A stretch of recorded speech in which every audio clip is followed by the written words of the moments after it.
Welcome back to the Former Fat Friend podcast. Today, I am so honored to welcome Dr. Eric Smith.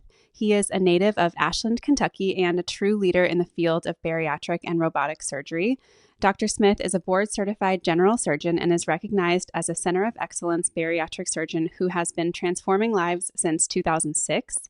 He is chief of surgery at Georgetown Community Hospital and medical director of the Kentucky Bariatric Institute. Dr. Smith has performed over 5,000 robotic cases, making him one of the highest volume robotic surgeons in the world. He is also the medical director for Pop Recovery Systems and co host of the Pop Culture podcast. You may also know him from the TLC show, The 1,000 Pound Sisters. Dr. Smith is here to share his expertise, his experience, and insights into bariatric surgery and beyond. So, welcome to the podcast, Dr. Smith. Yeah, thanks for having me. You have such an amazing background. And I was thinking, you've been doing this for almost 20 years. You must That have makes me seen, feel really uh, but you must have seen so much change over those 20 years. So I'm really excited to kind of get your insight into sort of where you started and where you see things going in the world of obesity medicine and bariatric surgery. So I'd love if you could just tell our listeners a little bit more about you. How did you get into the field of bariatric surgery and what are you doing today? Yeah, gosh. There's definitely been a lot of change. I think, that stuff happens so gradually that you don't realize it. And then you get this far out and you look back and you think, wow, a lot of stuff has happened since I started. So I think a little bit of insight on kind of how I ended up doing what I'm doing is where I trained in Dayton, Ohio. We were a very high volume bariatric center. I'm dating myself, but the first couple years, pretty much all of our bariatric cases were done open. Wow. Laparoscopy just started to penetrate. Robotics weren't even thought about in our field, and laparoscopy started to really penetrate the market of bariatrics in the early 2000s. I was in training from 2001 through 2006, and so it was happening. It wasn't being done very well. These surgeries were taken, 5, 6 plus hours routinely, and probably greater than 50% of them were being converted to open after surgeons struggled for hours and hours. Mm. So, during my training, I had a unique opportunity where I was asked to be chief resident for 2 years instead of one. What happened is the class ahead of me, there was two residents, but one left for a fellowship. And so that one resident can't be chief resident by themselves. It's too much, responsibility. So during my fourth year, which was my next to last year, I was asked to split the chief role with him, and I knew that was going to happen during the end of my third year. My trainers brought in a surgeon who had trained to do laparoscopic bariatric cases, still on limited BMIs, lower BMIs. And so I approached him and I said, look, you're going to get medical students driving the camera for your laparoscopic cases. So I'll make you a deal. I'm going to get plenty of volume by the time I'm done because I'm going to be the lead surgeon for 2 years instead of one. So I will drive the camera for your initial cases if you'll teach me how to do these laparoscopic gastric bypasses. And to Mm. be honest with you, a lot of it was selfish in the sense that I just knew that if I could learn how to do surgery that complicated, it would make me a better surgeon. And Mm-hmm. I knew that I could do pretty much anything if I felt comfortable doing that. And of course, he was like, "Man, if you'll do that, absolutely." So that's what I did, and then and passed up doing other general surgeries in other rooms, and held the Mm. camera like a medical student for about 25, 30 cases, and then he started letting me do parts of each procedure, and he would give me a time frame. Says, "Look, if you can get this part of it done in this amount of time, you can keep working." And so after I started doing that and really enjoyed the surgery, um, in residency, you have residency clinics. So it's usually the indigent care or maybe the state paid patients, or many times patients who wouldn't get care otherwise. And the residents learn to run that clinic. Now it's always under the oversight of an attending physician, but it's how you learn how to have autonomy, how you learn how to work up patients, make decisions when to operate. You see the post-operative care. And long Mm-hmm. story short, I told him, I said, why don't we start a bariatric clinic for these patients that otherwise wouldn't have access to bariatric surgery? Mm-hmm. And he's like, I think that's a great idea. And I said, but if they qualify to be done laparoscopically, because we were still doing some limited BMIs then, I get to do the case, whether I'm running the clinic that month or not, because I'm the Hmm. one that's put this work in. He said, fair enough. When I started to get to see how these patients were impacted post-operatively, then everything changed for me. I already Mm. knew I loved doing the surgery because of the challenge. But when I saw lives change, when I saw people in a matter of weeks, it's great to remove a cancer from somebody and tell them they're cancer free. Don't get me wrong, that's rewarding, but to see somebody in a matter of weeks not be short of breath to take a flight of stairs, to be able to not use a seatbelt extender, to be able to do things with their family, Hmm. and see medical problems start to dissolve away, like diabetes and hypertension. I was like, I've got to do this for the rest of my life, and that's kind of how it's all started. Yeah, that's so interesting. As you were talking, I was thinking we often think about laparoscopic surgeries as being easier because they're easier for the patient, of course, but I had never really considered that that's so much more complicated of a Yeah, surgery from a surgical perspective because you can't see right. what you're doing in there. I'm curious though, what was your training or understanding of obesity medicine before you started doing those bypass surgeries? We because we were trained at such a high volume center that we got a lot of training, but when I look back at the training we had then versus now, it was just so different. Obviously, the meds were not an option back then, Right. and the meds that were used were, fen, which ended up, meds that came off the market, Yeah. off label kind of stuff. I think it was, we knew a lot about nutrition, but, even then it was really, there were still a lot of doctors saying take Flintstones chewable vitamins for your vitamin supplementation. We obviously pushed protein for patients and had them favor protein.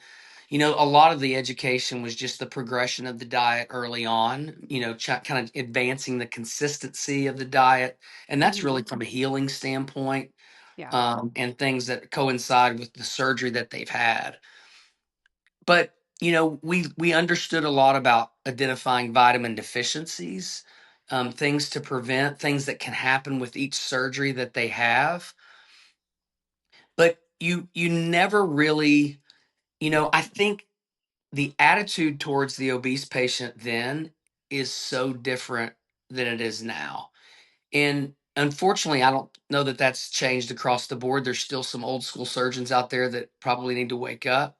But I guess the best example I could give you is I remember watching my trainers, who I respect tremendously. This is how they were taught too. And you have all these steps that patients had to go through. Insurance is required, monthly weigh-ins, all these visits, cardiac clearances, and on and on. And then if they missed one or something wasn't perfect, it was almost like, well, this patient isn't committed enough to have surgery. They're not a good candidate, Hmm. you know? And it's almost like it was, I think as a surgeon, they were just trying to protect themselves and the patient because they didn't want a complication. These are all high risk surgeries. Hmm. They're done much safer now. The outcomes are much better now than they were then. But it was kind of the attitude. Well, if they're not going to do what I ask them to do now, they're probably not going to do what I asked them to do afterwards.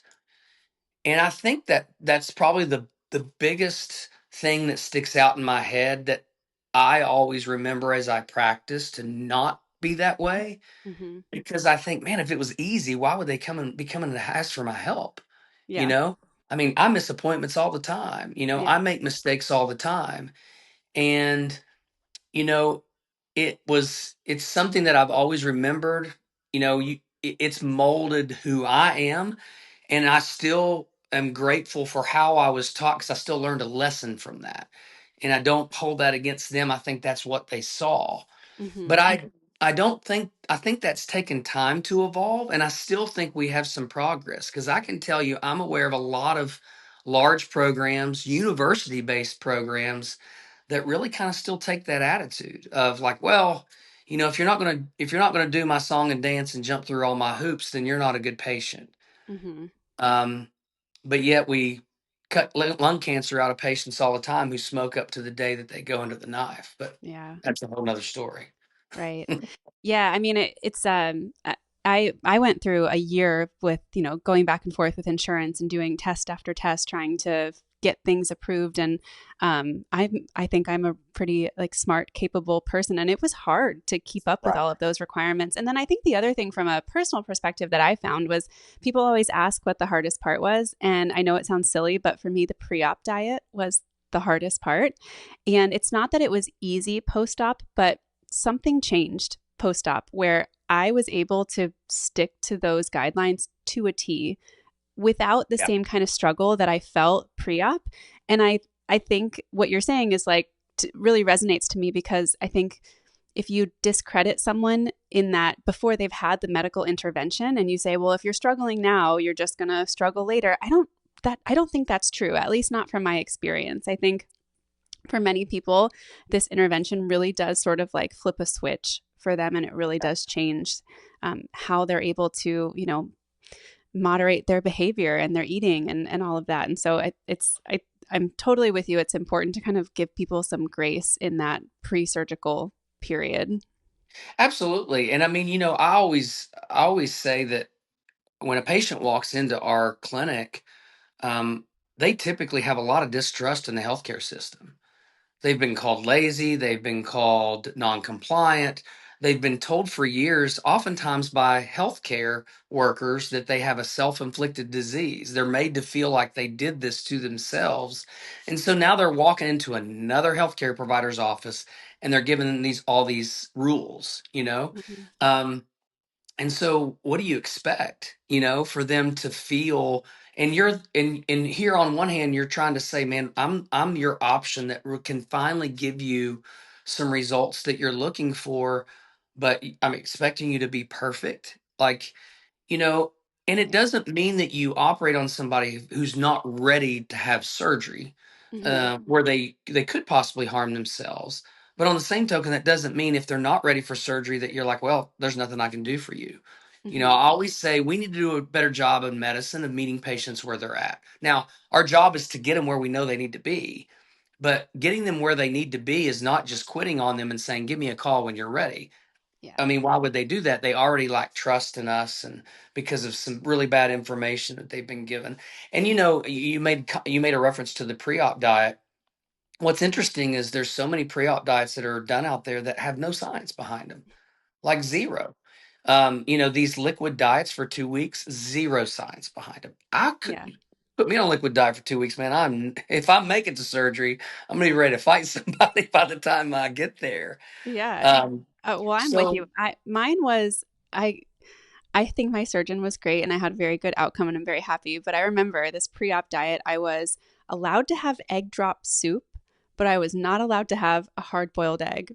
And I'm like, that doesn't make any sense. zero. Like, Zero sense. yeah, it just makes no sense at And all. Cause like you said, it doesn't matter who your surgeon was. I'm sure they were doing what they were taught. You yeah, know, I saw some things that I was taught, and as in time, we're creatures of habit. We always, my adage is, if it ain't broke, don't fix it. And you're scared to veer from something that I'm sure in his or her training they watched work. right. But withdrawing solid foods from somebody for a matter of weeks does nothing, zero, other than make you miserable. Now, there's a lot of science behind limiting carbohydrate intake for a period of time, which will cause your body to go to fat stores, including your liver, and burn some of that and make the liver more soft and malleable and easier to manage. But you could put somebody on liquids and they could drink sugar all day long. That's not going to mean anything. Yeah. I would much rather them being eating some turkey for lunch and some steak for dinner and staying under a carb number. They're going to be much more compliant with that, as well Hmm. as it does what I need it to do. Yeah. Yeah. That makes sense. So, in terms of your program, how do you determine whether someone is or is not ready for surgery? Well, I think first and foremost, there's some basic guidelines. I mean, even for insurance companies that you've had to try other means of weight loss, which most people don't wake up in the morning and say, "Oh, I think I'll go have surgery," and they've never tried before. Yeah. So obviously, that's kind of the public service announcement that they have to meet those guidelines. But for me, I just want somebody who's willing to seek out help and willing to work with us to get where they need to be. Hmm. I don't expect them to be perfect. I don't put weight loss goals to people. That's one of my pet peeves. Unfortunately, TV creates that environment that we think that that's what everybody has to go through. We could talk about that later if you want to. Um, but I don't, now there may be certain situations where we got to get them down to a weight that a CT scanner can handle them, if they were to have a post-operative issue that needs scanned. Okay. But otherwise, I just really want to see somebody who's willing to make some lifestyle changes. And I don't mean that they have to fix everything, because I do believe we as humans were motivated by results. When you see things to change, you're like, oh my gosh. If I tell my patients this analogy. I say, if I told you to go over to the wall and beat your head into the wall 20 times a day, and you'll live 10 years longer, at some point you're going to stop and say, how do I know if this is really going to work? Because I'm young right now. Right. But if I told you to go over to the wall and beat your head into the wall, and you'll lose 5 pounds a week, and if you saw that 5 pounds come off every week, you'd walk around like looking like a unicorn with a big bruise on your forehead, and you would deal with it because you're Yeah. seeing the fruits of your labor, even if the work to get there was difficult. Hmm. And so the basic fundamentals sometimes are hard, and so we really try to reframe their thought of like, let's not get too caught up in goals, let's focus more on habits. And Hmm. habits don't bring all the streamers and fireworks when a scale is changing, but what habits do, you have to trust me, these habits will turn into whatever goal you want. Yeah. um, and I think people can grasp that, but you got to bring them along, because they're on the same token. Some of those basic habits may not show up on a scale, or may not show up in a waistline. And I think we as physicians have to do a better job of educating people why we ask them to do these things too. Because, Hmm. like we said earlier, we've given them all these rules for years. So just telling somebody to eat protein and not telling them why can be frustrating, because it's not going to necessarily make the scale change or go down. But Hmm. teaching them why they need to do it and how it can actually prevent weight regain and all these other things, then I think, we need to respect the patient enough to give them the why behind it. Yeah, that makes sense to me. You mentioned that you don't have weight loss goals for patients. I assume part of that means pre-surgical, unless it's for a safety reason, like you mentioned, Correct. like Correct. having a post-op complication. What are your thoughts on the lower BMI bariatric surgery patients? So, just in full Yeah. disclosure, my BMI was 37 when I Yeah. had bariatric surgery, which is I on the think that's lower end. phenomenal. I think it's phenomenal. I mean, Yeah. why would we wait till your BMI is 52 and you've developed two more comorbidities and your risk may go up a little bit? The indications recently, last year, changed finally. They hadn't been changed in 30 years. And so now someone with a BMI of 30, if they're a type 2 diabetic, is a candidate for bariatric surgery. That doesn't mean all insurances acknowledge it yet, but Hmm. that's not, quote, off label. I wish more people on that lower BMI would look at it and consider it. And Hmm. I think that's one of my concerns with the explosion of all the meds. And I'm not an anti-medication person. I feel like I try to do a good job of saying we need multiple tools to treat diseases Yeah. like anything else. And the meds definitely have a role. But obviously the BMI 55, many doctors out there may not say meds aren't really going to do enough for you.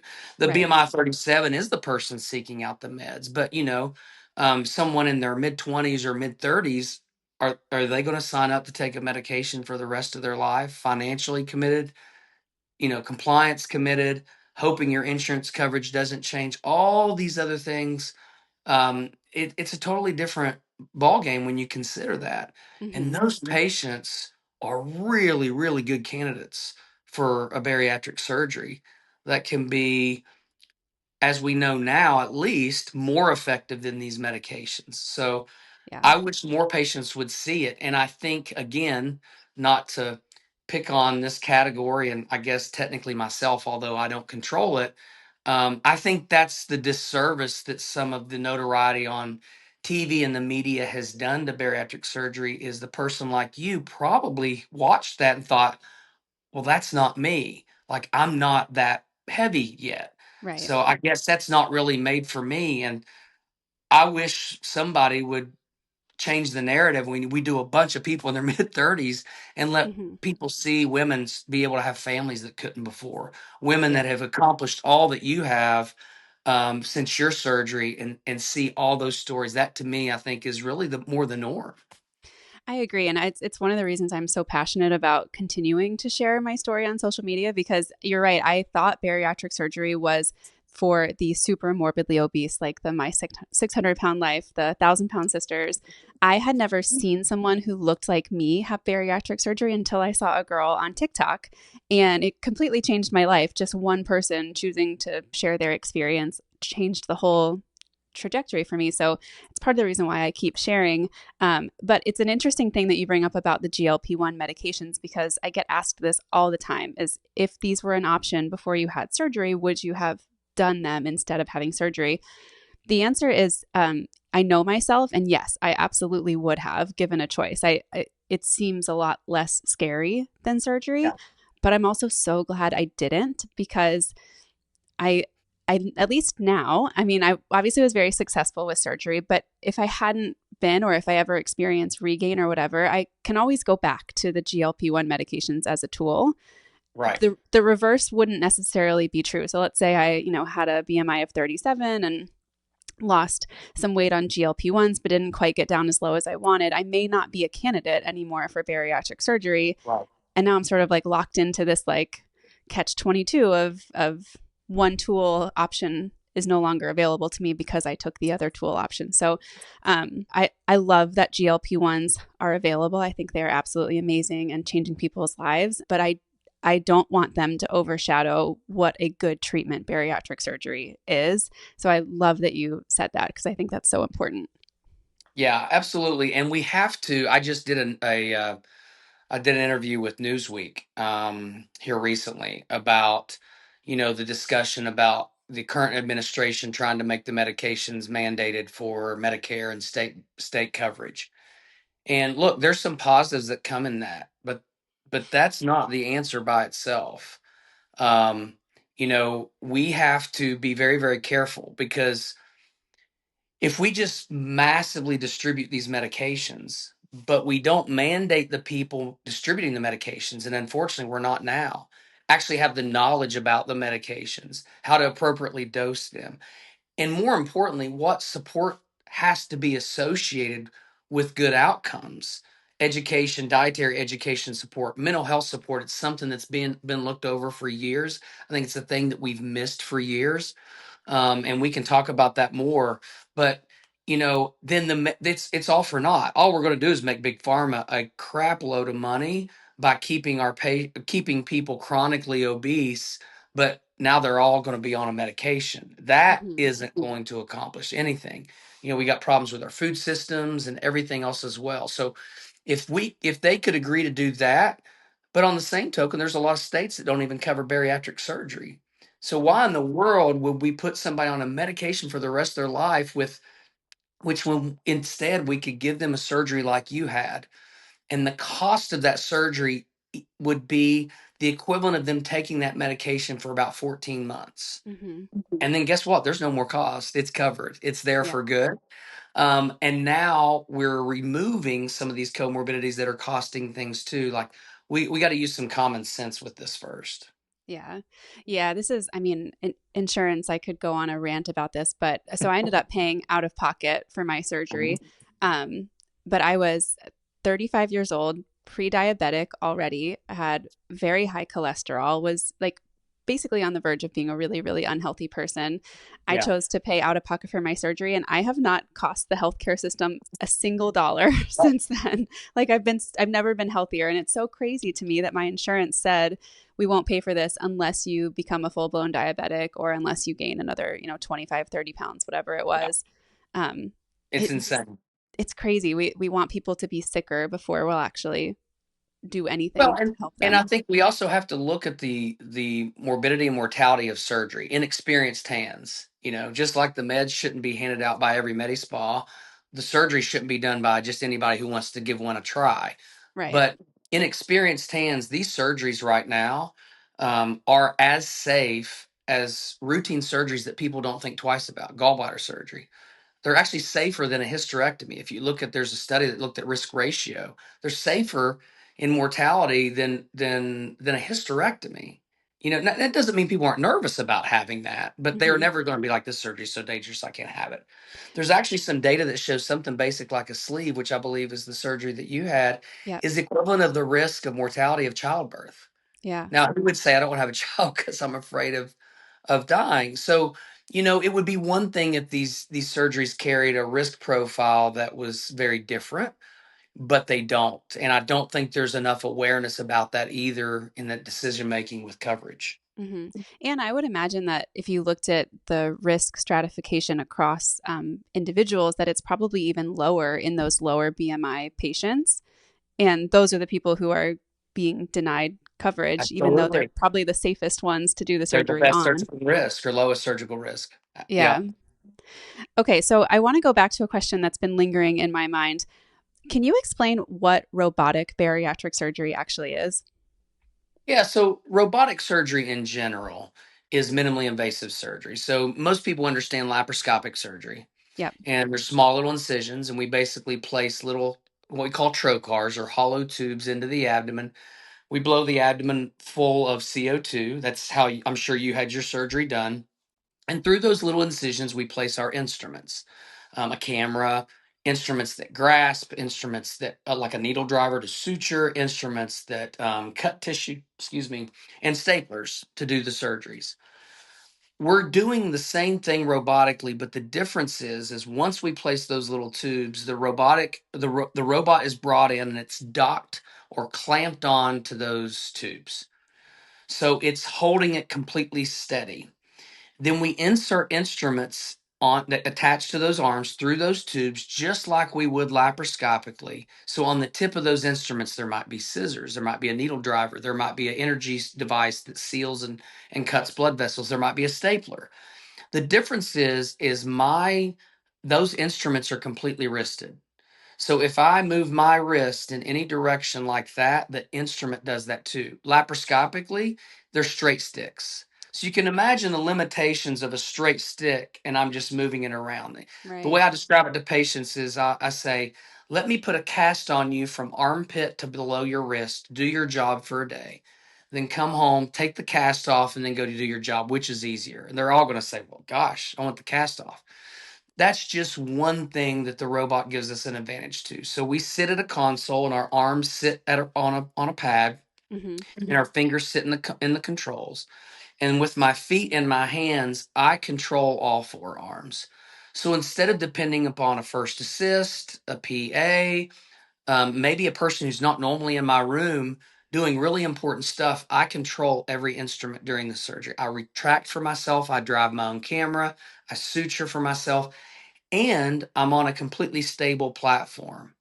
So the force of a tremor is not strong enough to move the robotic instrument. Now, fortunately, at my age, my hands are still really steady, but fatigue happens. If you're operating on really high BMI patients, if you drop down and gave a couple hundred push-ups and then you tried to, write your name as pretty as you could, it would be a little shaky. Your arms Hmm. would be fatigued, right? Yeah. So it eliminates that. It's a completely stable platform as we're operating. The robot can't do anything that the surgeon doesn't do. That's moving the instrument.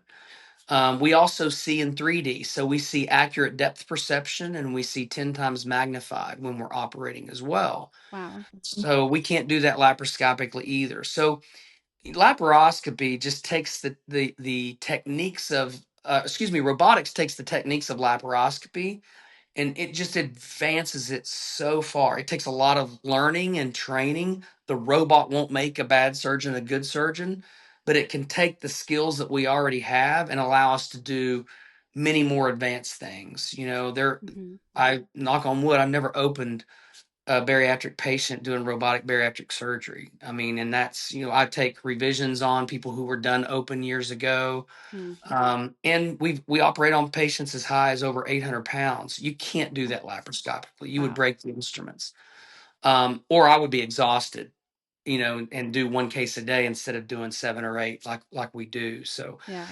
the the instrumentation, like I described, is probably the biggest thing that sticks out to people. Hmm. But there's so much more technology behind it. The data that it collects for us. There's a lot of things that in the future we're going to be able to see how we can actually help surgeons improve faster too.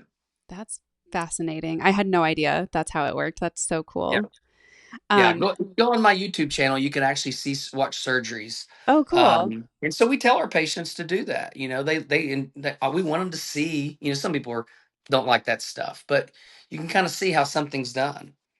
Yeah. So, which types of bariatric surgeries do you perform? So I do sleeves, bypasses, SADS, which is a modification of the duodenal switch. Duodenal switch, we do a lot more SADS than traditional duodenal switches. A lot of revisions.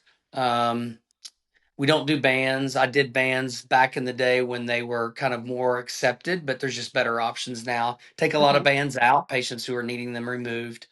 And then I still do a lot of foregut surgery, like people who have large hiatal hernias, Okay. bad reflux. That's kind of our area of expertise for as a bariatric surgeon, but we do all types of bariatric surgery. How do you determine which surgery is right for the patient? That's a great question. A lot of it is based on the current weight of the patient, how much weight we think they need to lose, what kind of medications they're on. Um, all our patients have to stop smoking, but if there's that concern that they may start smoking again, um, if they're diabetic, if they have reflux, some patients are good candidates for all three, and some patients aren't. I think the most interesting thing about bariatric surgery is it's the only specialty where a patient will come in and tell you what surgery they want. Yeah. And if you think about it, that doesn't happen in anything else. You don't go to your orthopedic surgeon and say, I want you to fix my knee and I want you to use this company's implant and I want you to do this technique, right? Yeah. Yeah. But what happens is somebody would maybe see you online. You're very open about the surgery that you had. You've had amazing results, long-term results, and they're going to say that procedure equals that result, and that's what I want. So we try to early on say, look, I totally get it, but let's match the right procedure with you, and you can still have that result. So if Yeah. someone has really severe reflux, sleeve isn't going to be a good option for them. We're going to move them more towards a bypass, possibly a SATI, depending on how severe. If someone's a really bad diabetic or their BMI is higher, we're going to move them nowadays more towards a SATI because it's just going to get the most superior weight loss and get the best chance for them to resolve their diabetes. So we really just look at each individual patient. Yeah, it's something I try to be very open about when people ask me is like, I had the sleeve surgery. I was that patient that went in and said, I know exactly what I want and I don't want to hear any other talk about it. For me, it was it was based in fear, that decision. I thought in my mind that the sleeve was the least invasive of all of the options. And so it seemed like the least scary. I Yeah. don't think that's true anymore. I understand now that they are all very safe surgeries. And so I always try to tell people like don't use me as the reason you're going to get a sleeve surgery. If you're going to Yeah. get the sleeve, do it because it's right for you, but like if you have more weight to lose than I did, it's probably not the right surgery for you. If you have reflux, it's probably not the right surgery for you. And honestly, I think a lot of the research, at least when I was doing my research on Regain for a couple podcast episodes ago, a lot of the research suggests that there are surgeries that have better long term outcomes for patients in terms of keeping weight off than Yeah. gastric sleeve surgeries. So, yeah, I guess if anyone is listening to this and trying to decide which surgery to have, um, do away with all your preconceived notions and listen to your surgeon because you may have the wrong idea about what's right for you. Well, I would say just, people who see you, let you be the inspiration to have them seek out bariatric surgery as opposed to the specific type. And what I would tell the listeners out there is just make sure you're seeing a surgeon who does multiple types of surgery. Because if you are seeing a surgeon who only does one, they're going to pound that round peg through that square hole, Yep. and it might be the right one for you. If somebody just does sleeve, there's probably lots of patients that they did a sleeve on that was what they should have had, but there's also going to be lots of patients that isn't what. So that way you just avoid that concern that maybe you're being misguided, go to somebody who does multiple types of procedures and has some experience in it, so you know you're just getting matched with the right procedure. Yeah, I think that's smart. How do you manage patient expectations around weight loss after bariatric surgery? So I think the data shows most patients lose between 60 to 70, maybe 80% of their excess weight. But I think most people probably want to lose a lot more than what that number actually is. So how do you deal with that with patients both pre-op and post-op? Well, I think first and foremost, when they know which surgery, when we've kind of come to the decision which surgery they're going to have, to be realistic and say, look, this is the middle of the bell curve. This is, I can't give you my rock star patient. I can't give you my worst patient. I got to give you, the average Joe or Jane, like I like to say. Mm-hmm. But you can do better. You could do worse. It depends on how committed you are to making these lifestyle changes. But I really, really try to also get them to shy away from how many pounds am I going to lose, because it can be done so many different ways. Like, Mm-hmm. okay, pounds lost, but where did it come from? Mm-hmm. I would love to see us start to migrate away from pounds lost and start to migrate towards body composition changes, Yeah. because you can lose a bunch of weight and you're setting yourself up for weight regain if 40 or 50% of that's coming from muscle loss. You can lose a lot less weight than maybe you thought you should lose, but add muscle mass, lose body fat, and be shocked on how happy you are, on how you feel and how you look at that number. Yep. And for years I've heard patients say, oh, I don't want to get down to that number. Well, why? Well, I just don't look healthy. Yeah. I just don't think I look healthy. And I always say, well, did you check your body composition last time you were at that number?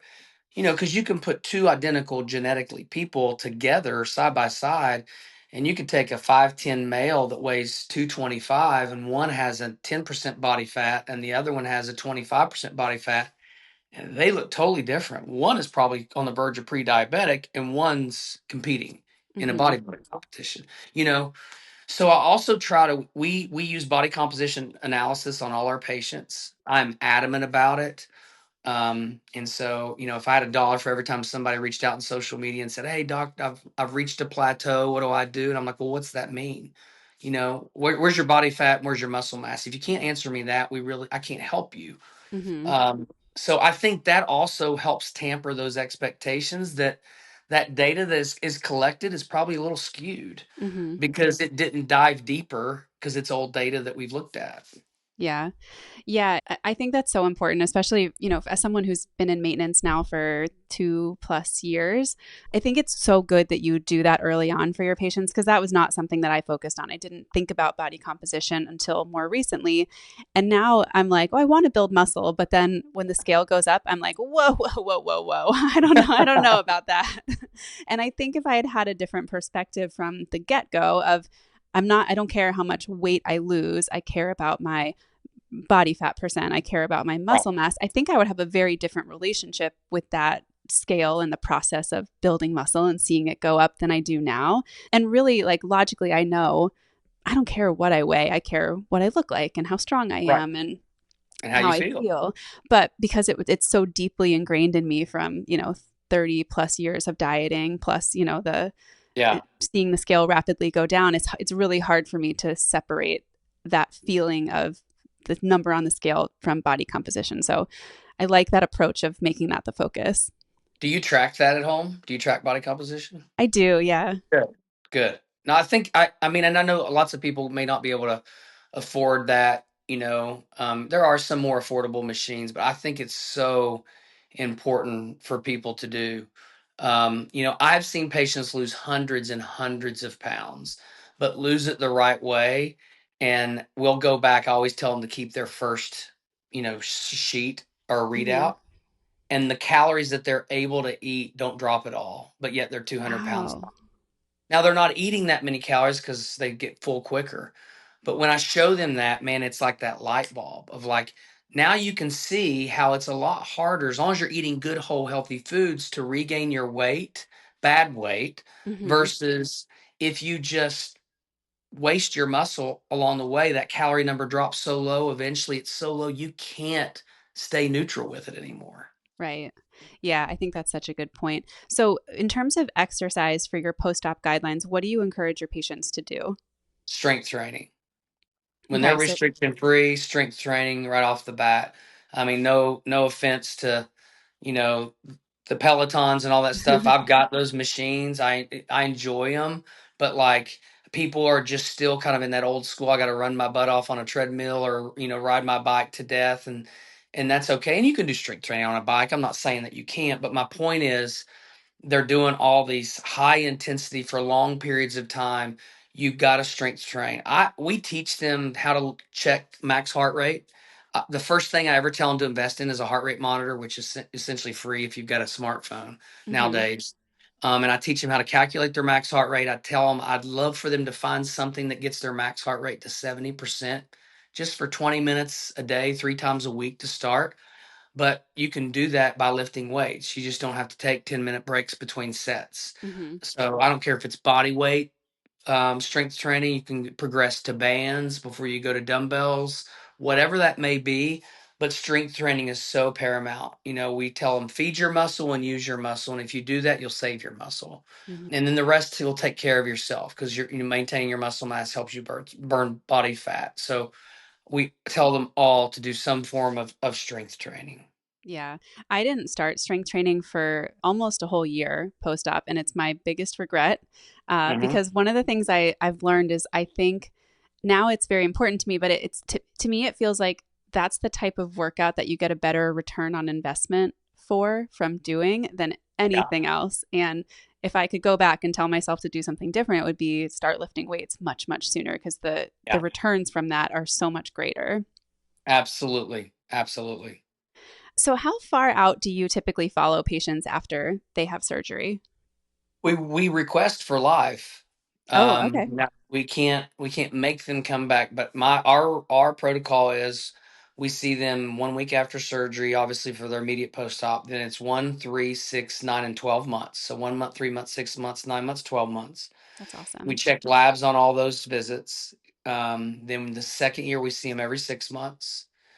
And then after the second year, we recommend we see you once a year. But we tell patients, hey, if you want to come in and do your body composition analysis, come in. Well, even if you just want to come back and jump on it, um, it adds a level of accountability. It adds that level of connectedness. Hmm Now I always say if you come back more frequently, we're not going to draw blood work on you just to do that. We're not here hmm to biopsy your wallet. We just want you to be consistent. Yeah. So I think you should see your bariatric surgeon or your bariatric team at least once a year for the rest of your life because you're managing a chronic disease. And I try to tell people you may walk into an office and say I have high blood pressure, but your blood pressure is normal, and we don't call you a liar because we see that you take a medicine to treat your blood pressure and you see your doctor on a regular schedule to manage it. Just because you weigh 150 pounds and your BMI is normal, you have the disease of obesity. It's just controlled hmm and it's under control. But how do we keep it under control? By doing the preventative maintenance things that we can to keep it at bay. And I Yeah. think that's the best way to look at it. I really do. Yeah. I love that. I think that's so important, and it's so rare in talking to people. Both, in my experience, I went to Mexico, so I don't have I don't have the same experience as someone who Sure. had surgery close to home. But even in talking to people who have had it, in my area, we have this DMV bariatric meetup group. So I've met lots of bariatric patients in the area. They don't have that kind of follow up care like you're describing. It is so Yeah. uncommon to find that. And I love the way that you talked about that in terms of managing a chronic disease because it's so true. This is something that I know I will have to manage for the rest of my life. And I've had to go find my own medical support here. But I think Yeah. for someone who has bariatric surgery, like in your program, to have that built in for life is an absolute game changer. Yeah, and it's there's very little that they need me for. They need our team. They need our Yeah. dietitians. They need to check in with us if they need some help with mental health. We can make sure that that's in place too. But that's really what they need. But you need a comprehensive approach to that. Yeah. Okay, so I polled some of our listeners and asked what questions they wanted me to ask you, and they came up with some really good, insightful ones. So I wanted Okay. to spend a couple minutes talking about those. Sure. So, first question: what is the biggest difference between people who keep the weight off for life and those who don't? Muscle maintenance, Hmm. without question. Because like I said earlier, when you lose muscle mass, as you lose muscle mass, and it's not just the number of muscle, it's the ratio of fat and muscle, or muscle to fat. Hmm. As you lose muscle mass while you're losing weight, you are continually dropping the number of calories it takes to keep you at your new weight and new body composition. Hmm. And no matter how we want to spin it, weight loss or weight gain is a calories in, calories out math problem. I'm not saying it's easy. I'm just saying it's that straightforward. Now, all calories aren't created equal, so we need you eating good calories. But the point is when you don't maintain your muscle mass while you're losing weight, you drop your calorie number down to the point that you can't physically stay at that consistently. Yeah. And if you exceed your calorie number, you gain weight. You can't avoid it. You can't prevent it. Hmm. If you create a deficit, you will lose weight. You can't prevent it. So, I've seen women who get so focused, I want to be 135, I want to be 135, but they lose weight just on a scale and they don't take their protein and they don't strength train. And when they were, say, 285 pounds, their calorie number was maybe 1,600 calories. And now at 135, their calorie number is barely over 800. So who's Yeah. eating 800 calories a day? Nobody, nor should you. Yeah. But guess what? She has to regain weight if she exceeds that 800 calories. Hmm. So that is the key to preventing weight regain, or more specifically, preventing fat regain, is maintaining and focusing on your muscle mass and body composition. So, when you give people guidelines for calories longer term, is it based on their individual basal Yeah, metabolic rate? Okay. yeah, So you're looking at that absolutely. number and saying you need to eat at this Yeah. number if you want to So if maintain. somebody comes in, let's say they're 3 years out and they're completely content, right? If we see that their body composition curve is still a little bit more fat than muscle, we're going to tell them you need to gain muscle. Well, technically, to gain muscle, they have to exceed that calorie number. Mhm. That's a hard thing to tell somebody when they have fought with weight. Mhm. But we also have to exceed that calorie number with the right types of calories, obviously protein and Yeah. some healthy fats and complex carbohydrates. But when we see people long term out, we'll look at that and say, look, this is what you technically can get up to, but you have to prioritize where your nutrition comes from getting up to that. Mhm. You have to be on a good bariatric vitamin to make sure you're getting your nutrition. But here's where you can play around. And really, if their goal is to lose more weight, then they're going to have to drop that. They're going to have to be below the number that they've got, but their number may be so low because they lost it the wrong way that we say, okay, first we have to get past you wanting to lose weight. We have to raise your muscle mass, which is actually going to make you maybe gain some or at least stay plateau, but it's Mhm. going to put you in a position that makes it easier to lose body fat eventually because we've raised that BMR or basal metabolic rate. Do you find that people have a hard time eating enough to eat in a calorie surplus to gain muscle with the Yeah. restriction from surgery? Yeah, it takes work. I mean, if you count your protein, grams of protein, even I've got a normal sized stomach, but if I try to calculate, can I get 100 grams at least of protein in today? It is work.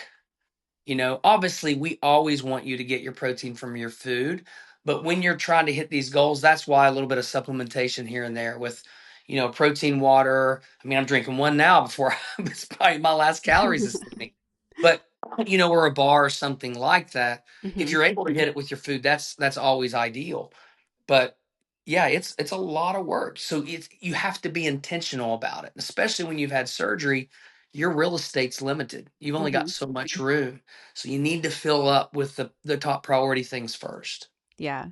Yes, I've been experiencing this myself. It is very, very hard to eat enough. And I'm working out with a personal trainer, and one of her suggestions was one, you got to get protein. And I had always had this in my head that I couldn't have more than one protein supplement a day, that like somehow I was a bad bariatric patient if I had more than one. And she was like, no, if that's what you need to do it, like do it. If you can't get it from food, you can't get it from food. So do what you got to do. But she also suggested things like, for me, trying to be in more of a calorie surplus, adding in things like healthy fats to bump up the calories a bit.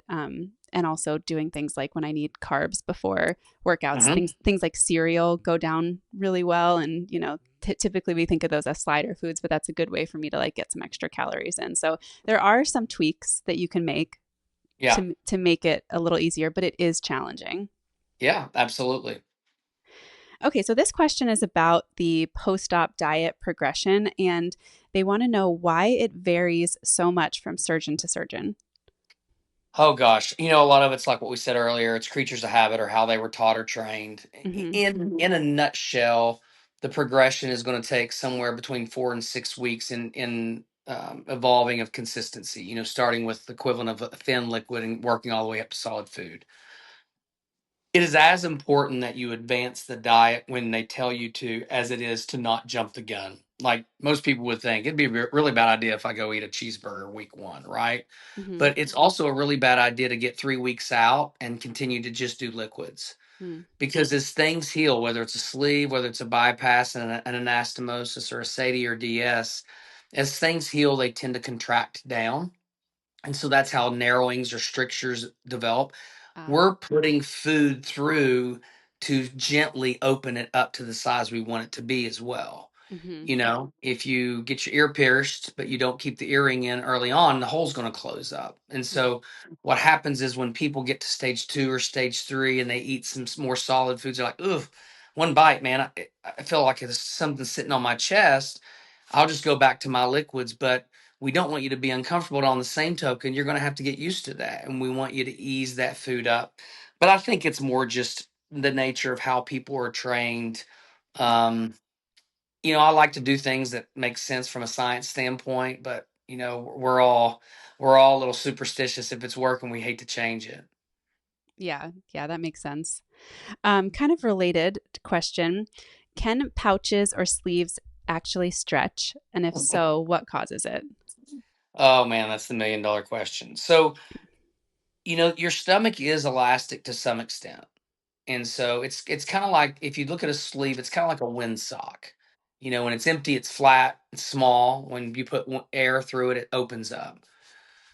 Typically, sleeves and pouches aren't going to significantly stretch unless they were made inappropriately in the beginning. Now, I'm not trying to say that any surgeon who made one that I would consider inappropriately intentionally did it or they're a bad surgeon. I always tell patients I wasn't there that day. Hmm. Maybe your stomach was super stuck to your spleen. He or she didn't feel comfortable getting up there and really mobilizing the back side of the top part of the stomach. And that's why you have what we call retained fundus. But retained fundus is retained fundus. It didn't grow back. They didn't remove it all, you Hmm. know? And so early on, it's swollen, it's tight, like we just said. So you feel like, man, they did a really good job. But over time, you're going to lose some of your restriction with every surgery over time. Subconsciously, even you'll deal with discomforts. The swelling goes down. There's lots of reasons. But if somebody has a massive pouch or have a massive sleeve, that sleeve was not the appropriate size at the beginning. Hmm. It just How wasn't. how would a patient know if what would be the indications that that might be the case for them? Obviously, if they say I don't feel get full like I used to, or my restrictions going away, but a lot of times you have to be careful because patients are eating slaughter foods whether they realize it or not. They may be, gravitating towards some foods that make they can tolerate more before they feel full. To Hmm. truly diagnose it, you need to have endoscopy, Hmm. and you just need to have a scope done, and we can really look at the size of that, whether it be a sleeve or a pouch or whatever. Hmm. Yeah, every time I think that my restriction has gone away, it's because I'm You're eating a slider stretch. foods. And then I'm like, oh, let me try like a chicken breast. And it's like, nope, there it is. Yep. There's that restriction back. You just got to eat the right foods. It's funny how Exactly. that How works. moist it is, if you're drinking with it, all those things. Yeah. Yeah, yeah. Okay. How much of the weight that a person loses is within their control post surgery, and how much is attributed to things like genetics? Oh, wow. Good question. I'll be honest with you. after surgery, the majority of it is in the patient's control. But again, how much weight they're losing is a very vague description. How much fat they're losing, how much muscle mass they're losing. When patients aren't seeing the results that they want, more often than not, almost always it's in their control. But that doesn't mean that there's not genetics involved. And what I mean by that is we all know people who they look at food and they gain weight, and other people can eat anything that they want and they don't. Well, there's a different genetic makeup there. There's a different metabolism there. And so if a patient isn't seeing that progress, it doesn't mean that they're doing bad things or intentionally doing bad things, but for their particular circumstance, they're not doing enough. And so if they compare it to somebody else, well, I'm doing what he or she's doing.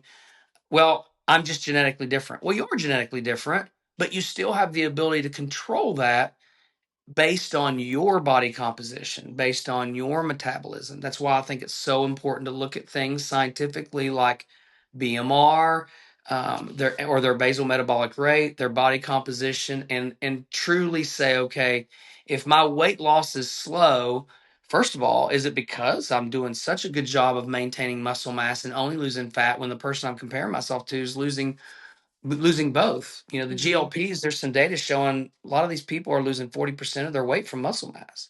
So that can look great on a scale, but 5 years from now, they're going to be in big trouble. Hmm. Yeah. Okay. What is one thing that you wish more bariatric patients or people considering bariatric surgery knew? How safe the surgery is when it's done in experienced hands, how safe the surgery is. Yeah. I think there is a massive, and it's not just patients, it's physicians. I think there is a massive disconnect between our primary care providers and the bariatric surgeons. Some of that's probably our fault. Some of it is probably we've given the impression to them, like we were started this conversation off, in that, well, if the patient's not ready for surgery, we don't want to be bothered with them, and that's ridiculous. If they feel that way, Hmm. and we work really hard to make sure that our doctors around us know that that's not the case, at least for us. But there's this disconnect, and I think part of it is maybe those doctors saw bad outcomes years ago when surgeries were done different. Maybe they see patients regaining their weight and they think the surgery doesn't work.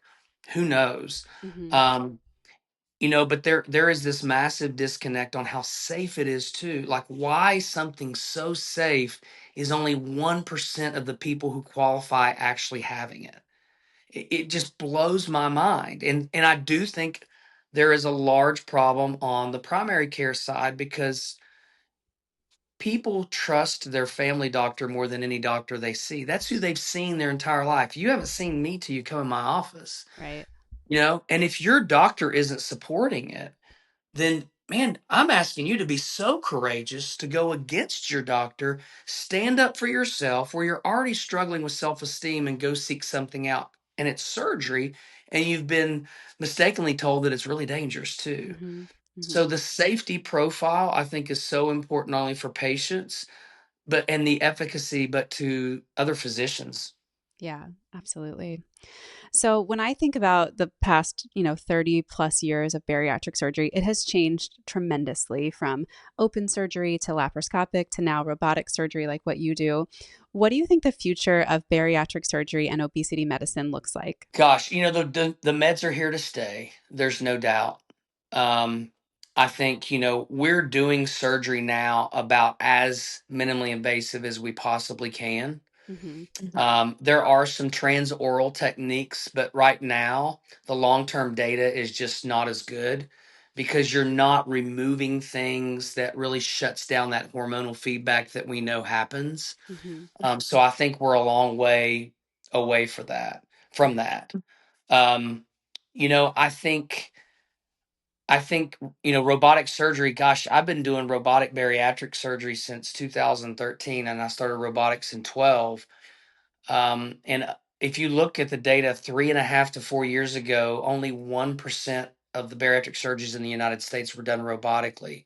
Wow. Now more than half of the surgeries are done robotically. That's how fast it has grown. That's amazing. So I think people realize, and people are realizing that I need to train on this. This does offer an advantage.